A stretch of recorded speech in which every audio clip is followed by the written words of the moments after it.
के कार्यक्रम के अनिल सारस्वत जी भी हमारे साथ में हैं इस समय, और सावित्री सिंह जी भी हमारे साथ में हैं स्टूडियो में इस समय, और अंजना असीजा जी भी हैं स्टूडियो में इस समय हमारे साथ में।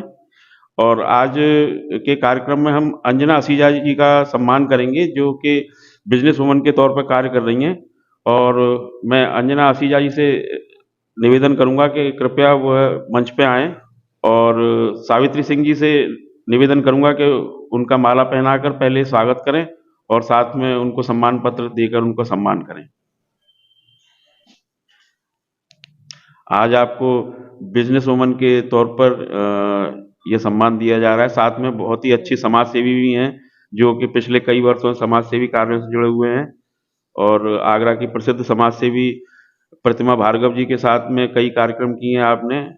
और मेरा मन करता है कि मैं ज़्यादा से ज़्यादा गरीबों को दान दूं। इस बार हमारा ये प्रोग्राम था कल्याणम फाउंडेशन की तरफ से। जेडी हैं उनको हम कंबल बांटे, टोपियां बांटे, और छोटे छोटे बच्चे हैं उनके लिए मोजे, खाने की सामग्री, सब कुछ हम लोग लेके गए। वो बहुत ही खुश हुए। बाद में फिर हम गए, हमने शॉले और कंबल भी बांटे, और उनका उत्साह बढ़ा इससे। एक चीज थोड़ा सा मैं और आपसे पूछना चाहूंगा, आप बिजनेस वुमन के तौर पर कई वर्षों से काम कर रहे हैं, तो आपको ये बिजनेस करने की प्रेरणा किस तरह से मिली? 18 साल पहले मेरे पति का बिजनेस डाउन हो गया था, तो हम लोग बहुत परेशान थे। हमारी शादी भी जल्दी हो गई थी, 2 बच्चे थे, पीटर्स में पढ़ते थे, खर्चा बहुत था, आमदनी कम थी। तो मैंने कहा घर बैठे हुए मैं बुटीक खोल लेती हूँ, जिससे उनको सहारा मिलेगा। और हम दोनों ने खूब मिलके मेहनत करी, और आज इस कागार पे भगवान की दुआ है, हमारे पास किसी बात की कोई कमी नहीं है। बहुत सारी महिलाएं हैं जो घर पर रह के आगे काम करना चाहती हैं, लेकिन किसी न किसी कारणवश वो काम नहीं कर पाती हैं, तो उनको थोड़ा सा आप एक बिजनेस वुमन होने के नाते कुछ सुझाव दीजिए, जिससे कि वो आगे निकल के वो भी अपने पैरों पर खड़े हों और बिजनेस वुमन के तौर पे काम करें। देखो, अपने पैर पे खड़े हो जाते हैं तो किसी के आगे हाथ नहीं फैलाने पड़ते, और घर में हस्बैंड को भी बहुत सहारा मिलता है, चाहे वो माने या ना माने। इसलिए जो भी लेडीज में जो भी खूबी हो, चाहे निटिंग की, चाहे स्टिचिंग की, चाहे कुकिंग की, जो भी हो, वो भी कदम से कदम बढ़ा के चले, और घर बैठे ये सब काम भी कर सकती हैं। बाकी जो पढ़ी लिखी हैं वो तो ऑफिस में सर्विस कर ही रही हैं, साथ कद दे ही रही हैं, कदम से कदम बढ़ा के चल रही हैं। तो मेरी सभी लोगों से, सभी महिलाओं से यही है कि आप लोग सब भी कुछ ना कुछ करिए। फालतू दिमाग शैतान का दिमाग होता है, बिजी रखें अपने को। अभी हाल ही में प्रभु श्री राम जी की प्राण प्रतिष्ठा कार्यक्रम का आयोजन हुआ है, बहुत भव्य आयोजन हुआ है, और आगरा में खासकर बहुत उत्साह देखने को मिला है। थोड़ा सा आप ने आज जो कुछ आगरा में देखा है, जो उत्साह, उसके बारे में थोड़ा सा हमारे दर्शकों को बताएं। देखिए, 500 साल बाद ये तमन्ना पूरी हुई है कि अयोध्या में राम मंदिर बना है। इससे बड़ी खुशी तो हो ही नहीं सकती। लोगों ने इसको दिवाली की तरह मनाया, लाइटिंग करी, पटाखे छुड़ाए, जगह जगह प्रसाद बांटा। ये तो बहुत ही खुशी का महोत्सव है, और हर साल हम 22 जनवरी को हमेशा याद रखेंगे। हमारे स्टूडियो में आने के लिए बहुत बहुत धन्यवाद थैंक आपका। यू। मैं सावित्री सिंह जी से निवेदन करूंगा कि वह अपना बुक उन्होंने लिखी है अपने अपने पिंजर, उसको लेके कृपया यहाँ मंच पर आए। हमारे साथ स्टूडियो में इस समय सावित्री सिंह जी भी मौजूद हैं, जिन्होंने अपने अपने पिंजर एक उपन्यास लिखा है, जो कि बहुत ही जटिल सामाजिक विषयों के ऊपर आधारित है, और बहुत बहुत शुभकामनाएं उनको इस उपन्यास के लिए। प्राण प्रतिष्ठा हुई है, उस बारे में थोड़ा सा बताएं, जो आपने देखा और जो उत्साह लोगों के अंदर देखा, वो कैसा लगा आपको? क्या राम का ये राम नाम एक ऐसा है रम जाने वाला, उसको लेकर समाज में बहुत उत्साह रहा। काफी लोग मतलब इसको जश्न के तौर पर मनाते हैं, एक उत्साह के रूप में मना रहे थे, और लग रहा था कि दीपावली जैसे कि लौट के आ गई हो। 22 जनवरी का दिन बहुत ही यादगार है हम लोगों के लिए कि इस दिन राम जी की मूर्ति को स्थापित किया गया। बहुत बहुत धन्यवाद सावित्री सिंह जी हमारे स्टूडियो में आने के लिए। 22 तारीख को जो उत्साह था लोगों का, वह देखते ही बनता था। अब मैं निवेदन करूंगा अनिल सारस्वत जी से, कृपया मंच पे आएं जो कि एक बिजनेसमैन के साथ साथ एक समाज सेवी भी हैं और काफ़ी धार्मिक कार्यों में काफ़ी रुचि रखते हैं। और जो उत्साह आगरा में जो राम श्री राम प्रभु के मंदिर की प्राण प्रतिष्ठा के अवसर पर था, जो उत्साह था, आज हम उनसे भी पूछेंगे कि आपको कैसा लगा और क्या माहौल देखा आपने कि सैकड़ों सालों से एक ये प्रॉब्लम काफी अटकी हुई थी, जो संविधान के तहत पूरी हुई, जिसमें कोर्ट के आदेश के बाद कोर्ट का जो फैसला था उसके अंतर्गत सारे कार्यक्रम पूरे करे गए। और इस 22 जनवरी को जब ये कार्यक्रम सफल हुआ तो सारे देशवासी, प्रदेशवासी, जितने भी लोग हमारे भारत देश में 125 करोड़ जनता मानते हैं, तो करीब करीब सभी का उसमें किसी ना किसी रूप में उनका योगदान रहा।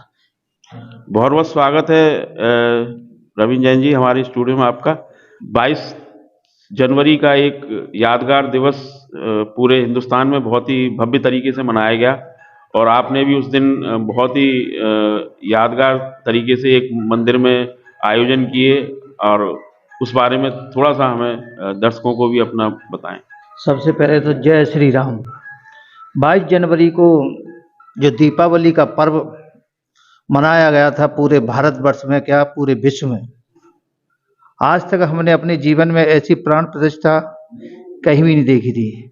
500 वर्ष पुराना जो मंदिर अधूरा सपना पड़ा हुआ था सभी लोगों का, पूरे भारतवासियों का, वो 22 जनवरी को मोदी जी और योगी जी के सानिध्य में वो सपना पूरा हुआ। हजारों वर्षों का इतिहास लिखा गया है और जो अयोध्या का इतिहास लिखा हुआ है, ऐसा इतिहास कभी नहीं लिखा गया।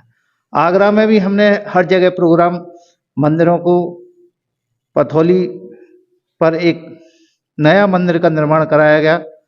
उसके 2 दिन पहले ही हम मूर्ति लेके आए।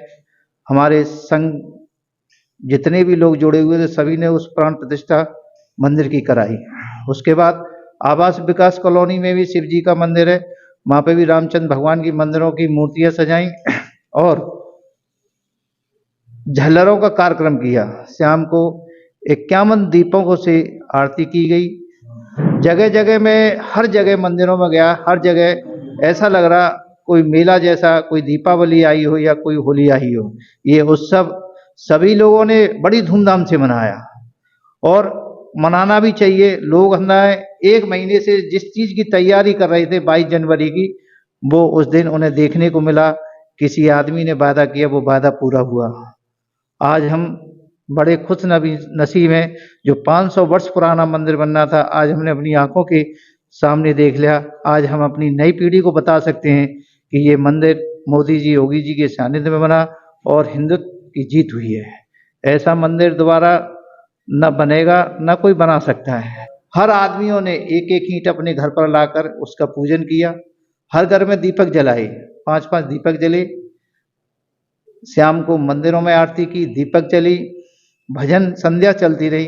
पूरे आगरा का जो हमने दौरा किया पूरे दिन, ऐसा लग रहा था किसी एक जन्नत में, अयोध्या नगरी आगरा में ही आ गई। हर घर में अयोध्या थी, हर घर में अयोध्या थी। लाइव कवरेज मंदिरों में टीवी जो नई लगी हुई थी, उन लोगों ने कैलाश मंदिर पर जाके देखा, महेंद्र जी ने टीवी भी लगाकर, और हमारे उत्तरी विधानसभा के खंडेलवाल जी में मौजूद थे, लाइव देख रहे थे और भगवान की पूजा भी देख रहे थे। जो अयोध्या में प्राण प्रतिष्ठा चल रही थी 12:15 या 20 मिनट में सभी ने उसे लाइव देखा, मंदिरों में देखा। उसी हिसाब से हर मंदिर में विधि विधान से जो नए मंदिरों का निर्माण हुआ, 22 तारीख की पता नहीं कैसी तिथि जो चुनिकाई, सभी लोगों ने अपने घर का पूजन किया और मंदिरों की विधि विधान से पूजा की। मुझे तो ऐसा लग रहा था कि मैं जैन होते हुए हम रामचंद्र को भी मानते हैं। मानतुंगी से भी हमारा रामचंद्र जी का भी मंदिर बना हुआ है। आज हमें अभी तक 50 वर्षों से नहीं मालूम, आज हमें अपने गुरुओं ने बताया कि भाई रामचंद्र भी तो हमारे सूत हैं, हमारे ही भगवान है। हमारा मंदिर मानतुंगी बना हुआ, वहीं से वो मोच गए हैं। तो अब हमको जानकारी लगने लगी, किसी चीज़ को कोई हमें बताएगा जब ही जानकारी लगी। अगर ये अयोध्या में प्राण प्रतिष्ठा नहीं होती तो हम भी अनुभूत रहते कि रामचंद्र जी हमारे कुछ हैं। हमारे रामचंद्र जी भी 24 तीर्थंकर जैसे जैनियों के भगवान हैं, उसी में रामचंद्र जी भगवान भी शामिल हैं। मैं भगवान को नमन करता हूँ, नमोस्तु करता हूँ और सभी भारतवासियों से निवेदन करता हूं कि एक बार अयोध्या जाएं और दर्शन करके आएं। आज तुम्हारे स्टूडियो में आके मैं अपने वचन बोल सका और भगवान के गुणगान सका। जय श्री राम, जय श्री राम। जय श्री राम। हमारे स्टूडियो में आने के लिए रवीन जी का बहुत बहुत धन्यवाद। हमारे स्टूडियो में विशिष्ट अतिथि आए हुए हैं, सभी का आज के कार्यक्रम में शामिल होने के लिए मैं धन्यवाद अदा करता हूं।